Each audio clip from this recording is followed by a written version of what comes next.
3 की तरफ इसी इंटरेस्ट के साथ। देखिए क्या आने वाला है, बहुत अच्छे क्वेश्चंस आपका इंतजार कर रहे हैं।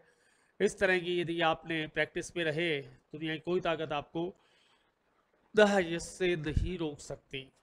सबसे पहला वर्ड आया प्रिकारियस। एग्जाम्पल पर आइए, child labour in Bengal factory और फायर क्रैकर फैक्ट्री। बेंगल का मतलब चूड़ी वाला कारखाना, फायर क्रैकर का मतलब पटाखे वाला। अब एक चाइल्ड लेबर जब बेंगल फैक्ट्री और फायर क्रैकर फैक्ट्री में काम करता है, क्या वो इसके लिए अच्छा है? नहीं, वो प्रिकारियस है। वो काम उसके लिए प्रिकारियस है, वो काम उसके लिए जोखिम भरा है, रिस्की है, डेंजरस है। हमें ढूंढना है अपोजिट, हमें ढूंढना है safe is the right answer. और इसके सिमिलर वर्ड है प्रिकारियस, पेरिलस और पार्लस। इन 3 वर्ड को भी यूज कर लेना। यदि 3 से क्वेश्चन आता है तो आपका आंसर आएगा safe is the right answer. Precarious, perilous और parlous is the similar word, safe is the opposite word. Impervious, मैंने एग्जाम्पल लिया वॉल ऑफ फोर्ट, किले की दीवार है, आप उस पर गोली चला रहे हैं, क्या वो उसको भेद के जाएगी? नहीं भेद के जाएगी, वो वहीं वापस रुक जाएगी। अभेद को बोलेंगे इम्परवियस। बड़ा महंगा वर्ड है। अब यही गोली हमारी तरफ आती है, ह्यूमन बॉडी की तरफ आती है, बुलेट्स यानी गोलियां भेज जाएंगी, क्योंकि हमारा तो भेदनशील है। चलिए आंसर ढूंढते हैं, पेनिट्रेबल। पेनिट्रेबल का मतलब जिसको भेदा जा सके, भेदनशील। तो बुलेट वही है, किले की दीवार की तरफ जाएगी तो इम्परवियस पैदा हो जाएगा, और हमारी तरफ आएगी तो पेनिट्रेबल पैदा हो जाएगा। क्लियर? जब तक वोकैब को इस मैथमेटिकल अंदाज में नहीं समझेंगे, परेशानी का आलम बढ़ जाएगा और हमें ज़्यादा परेशानी होगी। एफ्लुएंट, रिच पीपल होते हैं वो एफ्लुएंट होते हैं, पैसे वाले, बहुत पैसा होता है, पैसे वाला है आपका एफ्लुएंट। नहीं, अभाव है हमारे पास, तो यहाँ पर अभाव का वर्ड या गरीब का वर्ड ढूंढना, इनएडिक्वेट। आपके पास हर चीज़ एफ्लुएंट में है, किसी के पास वो इनएडिक्वेट है, तो अपर्याप्त भी हो सकता है, या आपका गरीब भी हो सकता है, या उतना नहीं है। अब हो सकता है एफ्लुएंट, पंजाब है वो पानी के मामले में एफ्लुएंट है, राजस्थान उसी मामले में इनएडिक्वेट है। वो तो डिपेंड करता है कि हमारी कहानी क्या कहती है। रेफरेंस, एप्लीकेशन पर आओ। एरुडाइट पीपल विद्वान लोग और रिच पीपल अमीर लोग। अब इनका क्या होगा? रेफरेंस होगा। नेचुरल को अच्छा वर्ड आएगा, किसी का आदर करना, किसी का आदर करना। एरुडाइट पीपल है या रिच पीपल है, उसका रेफरेंस होगा। नहीं, वो आदमी गरीब है और इलिटरेट है, तो उसका क्या होगा? अपमान होगा। अपमान करने के लिए यहां पर जो वर्ड आ रहा है वो डिस्डेन, किसी का अपमान करना, किसी से घृणा करना। डिस्डेन इसका अपोजिट आएगा। रेवरेंस का सिमिलर वर्ड रेस्पेक्ट तो हो सकता है, मगर डिस्डेन इसका अपोजिट ही आएगा। Next question, myth. मिथ देखिए, bulls inside having seen red cloth.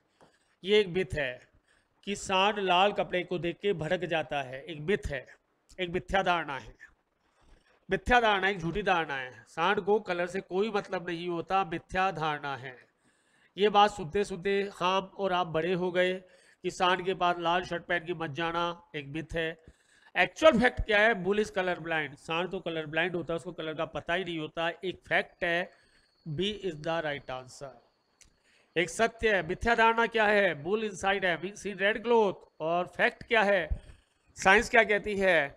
Bull is colour blind. Bull को तो कलर का पता ही नहीं होता, वो तो अपनी नेचर के कारण भड़कना होता है, तो वैसे ही भड़क जाता है, और नहीं तो लाल और नीले रंग से उसका कोई लेना देना नहीं है। रिलक्टेंटली, अब आपको कहा जाए दोपहर के 2:30 बजे बाहर जाना, आप स्टेप आउट का मतलब बाहर जाना। बाहर जाना है आपको कब? तपती दोपहरी में, और वो भी 2 व्हीलर से जाना है। क्या आप जाओगे? जाओगे, बहुत ही अर्जेंट है, जाओगे तो सही, लेकिन अनिच्छा से, अनिच्छा से जाओगे आप। और वो ही रिमझिम बारिश हो रही है, वो मौसम बदल दिया भगवान ने, रिमझिम बारिश हो रही है, प्लस आपकी गर्लफ्रेंड भी साथ है। एक और भगवान ने वरदान दे दिया, आपकी गर्लफ्रेंड भी साथ है। जाओगी इच्छा से? सब जाएंगे। Willingly, B is the right answer. तो रिलेक्टेंटली का अपोजिट क्या हुआ? विलिंगली। ऐसी कहानियों से बड़ा मजा आता है, इंटरेस्ट आता है पढ़ने और पढ़ाने का, और याद भी रह जाती है। सब कुछ भूल जाओगे, लेकिन ये एग्जाम्पल कभी नहीं भूलोगे। लेमेंट, असफल हो गए आप या भारी नुकसान हो गया। आप या तो असफल हो गए या भारी नुकसान हो गया। अब असफल तो निश्चित हो, क्योंकि डीजल और डीजल में गर्लफ्रेंड के साथ जा रहे हो तो असफलता तो निश्चित है, इसको कौन रोकेगा। अब जब असफल हो गए तो अच्छी बात तो होगी नहीं, विलाप करना, मातम मनाना, विलाप करना, इसका अर्थ हो गया लेमेंट का। लेकिन आपका वही दोस्त पढ़ रहा था उस वक्त, तो उसको मिली अभूतपूर्व सफलता, अभूतपूर्व सफलता।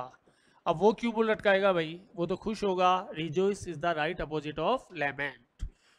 लेमेंट का मतलब विलाप करना और रिजोइस का मतलब घी के दिए जलाना, खुशियां मनाना। रिजोइस के नाम से एक शैम्पू भी आता है। Rejoice is the opposite word of लेमेंट।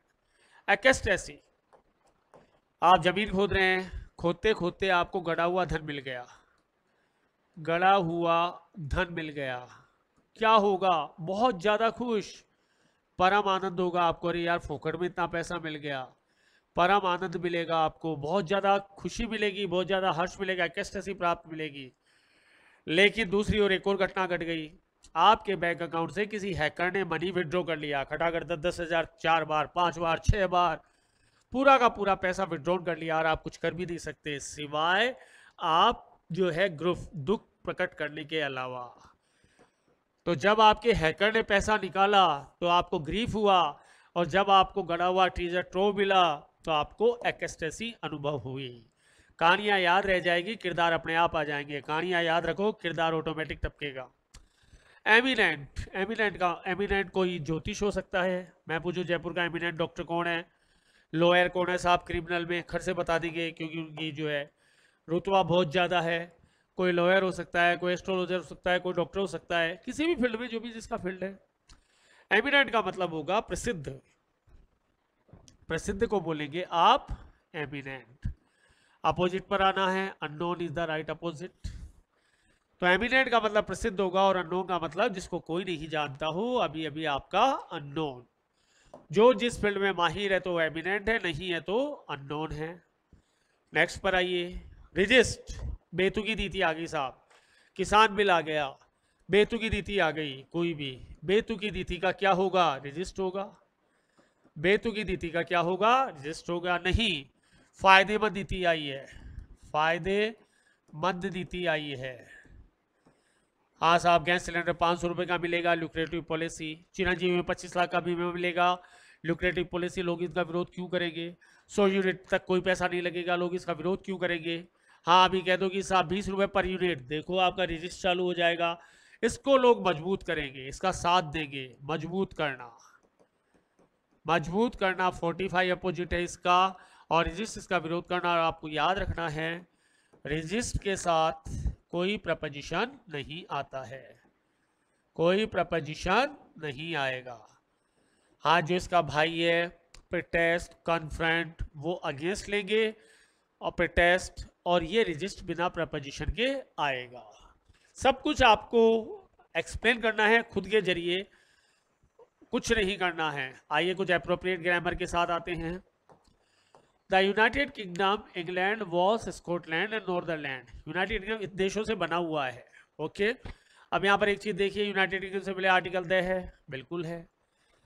लेकिन क्या इंग्लैंड से पहले, वॉल्स और स्कॉटलैंड से पहले आर्टिकल है, नहीं है। क्लियर बात।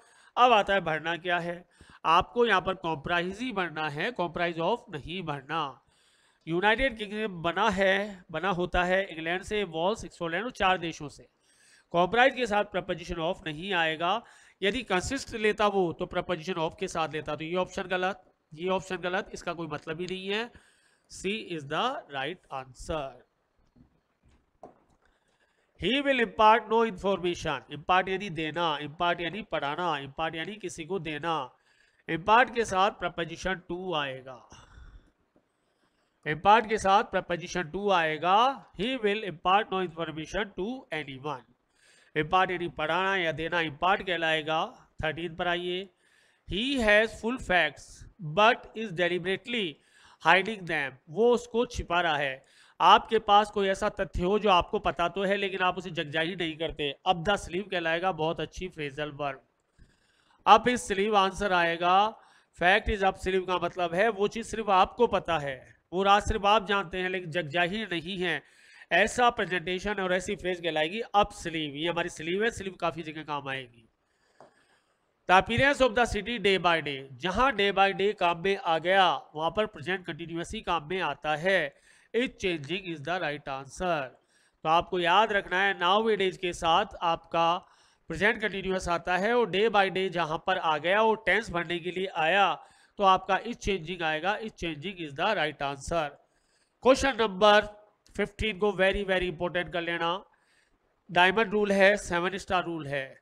शी कुड नॉट हेल्प, यहाँ पर हेल्प का सहायता से कोई मतलब नहीं है।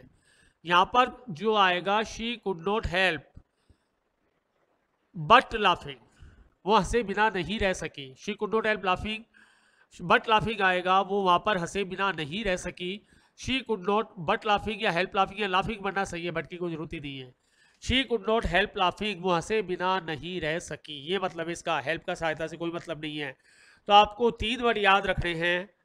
वेरी इंपॉर्टेंट पॉइंट पर आ जाइए। अवॉइड, एंजॉय और हेल्प, ये 3 वर्ड आ जाएं तो इनसे आगे आने वाला वर्ड हमेशा जिरंड फॉर्म में ही आएगा, वी प्लस आईएनजी फॉर्म में ही आएगा। एग्जाम्पल देखिए, आई अवॉइड ड्राइविंग फास्ट, मैं तेज चलाने को अवॉइड करता हूँ। अवॉइड आएगा ड्राइविंग। जैसे मैं कहूँ कि मैं ज़्यादा खाने को जो है करता हूँ, या कुछ भी ऐसा करना हो, मैं गाली निकालने को अवॉइड करता हूँ, ऐसा कहना है मेरे को। तो आई अवॉइड अब्यूजिंग, अवॉइड के अगला word gerund. I enjoy watching movies, मैं फिल्म देखने का मजा उठाता हूँ। एंजॉय के बाद भी आईएनजी फॉर्म। और लास्ट में I could not shedding tears at that time, मैं उस समय आंसू बहाए बिना नहीं रह सका। इसका मतलब कुड के साथ ही आता है, एग्जाम्पल जनरल आएगा, कुड के साथ ही आएगा। I could not help, help और लगाएंगे HELP, help shedding tears at that time. तो जहां पर AEH आ जाए, AEH, अवॉइड आ जाए, एंजॉय आ जाए और हेल्प आ जाए, उससे अगला आने वाला वर्ड हमेशा जिरंड फॉर्म में ही आएगा, आईएनजी फॉर्म में ही आएगा। The smell of the sea called memories of a childhood, आपको जो है याद करना है किसी को, तो यहाँ पर आप अब भरेंगे। काल अप का मतलब होता है किसी चीज को याद करना। कई बार हम अपने बचपन को याद करते हैं, काल अप। कई बार स्कूल डेज को याद करते हैं, काल अप। कई बार हम कॉलेज टाइम को याद करते हैं, काल अप। या कई बार भूतकाल को याद करते हैं कि वो समय अच्छा था तो भी काल अप, वो समय बुरा था तो भी काल अप। किरीशाज स्टोरीज बी वेरी स्ट्रेंजली, प्रभावित करती हैं या प्रभावित किया, ये आ नहीं सकता क्योंकि वर्ब नहीं है, इसका कोई मतलब नहीं है। Affected is the right answer. Krishnadas stories या कोई भी स्टोरीज, पंचतंत्र की स्टोरीज ने मुझे प्रभावित किया। अफेक्टेड भी स्ट्रेंजली, बहुत अजीब तरीके से प्रभावित किया, ये हमारी वर्ब है। इसी में ईडी आ सकता है, इसमें तो ईडी लगाना ही गलत है क्योंकि ये वर्ब ही नहीं है, और जो चीज़ वर्ब नहीं होती उसमें ना तो ईडी आता है ना आईएनजी आता है, वो अपना रूप रंग नहीं बदल सकती। वी शुड द रूल्स, यहाँ पर आएगा आपका कॉम्प्लाई विथ। कॉम्प्लाई विथ का मतलब होगा पालन करना। कॉम्प्लाई विथ, कॉम विथ का मतलब हल करना। कंड्यूस टू, फायदेमंद होना। साइड विथ का कोई मतलब नहीं है। क्वेश्चन नंबर 19 पर आइए। The palace garden to public on Saturday and Saturday, अब ये सेंटेंस को पैसिव वॉइस में जाना पड़ेगा क्योंकि पैलेस गार्डन है वो अपने आप तो खुलता नहीं है। तो the palace garden is open, बहुत अच्छे से ध्यान रखना कि पैसिव में क्यों गया। पैसिव में इसलिए गया क्योंकि सेंटेंस जो है वो पैसिव में जाएगा, खोला जाता है, अब अपने आप तो खुलेगा नहीं। Is open to the public on Saturday and Sunday, Saturday और संडे को पब्लिक के लिए पैलेस गार्डन को खोला जाता है। एक एक चीज आपके हाथ में होनी चाहिए। और लास्ट का आज का 20वां क्वेश्चन इस टेस्ट सीरीज का, I you to be home by 8 o'clock। देखिए आप, एक्सेप्ट है, एक्सेप्ट का मतलब होता है स्वीकार करना। इन 4 वर्ड्स में हमेशा कंफ्यूजन रहता है। आस्पेक्ट का मतलब होता है पहलू, आस्पेक्ट है ये। एक्सपेक्ट का मतलब होता है आशा करना, एक्सपेक्ट है ये। और एक्सेप्ट का मतलब होता है के सिवाय या को छोड़कर, के सिवाय। जैसे मैंने राम को छोड़कर सबको बुलाया है, मैंने राम को छोड़कर सबको बुलाया है। I have invited, I have invited my all friends, my all friends. किसको? राम को छोड़ दिया आपने, एक्सेप्ट राम। कभी कभी एक्सेप्ट 4 भी लगा देता है, कभी कभी एक्सेप्ट भी यूज कर लेता है। आपने बोला सीआरपीसी के अलावा सारे मेरे बैग्स तैयार हैं, तो आप एक्सेप्ट को यूज करेंगे। तो यहाँ पर आप कुछ 8 बजे की उम्मीद है। C is the right answer, aspect is the right answer. ये हमारी ऑब्जेक्ट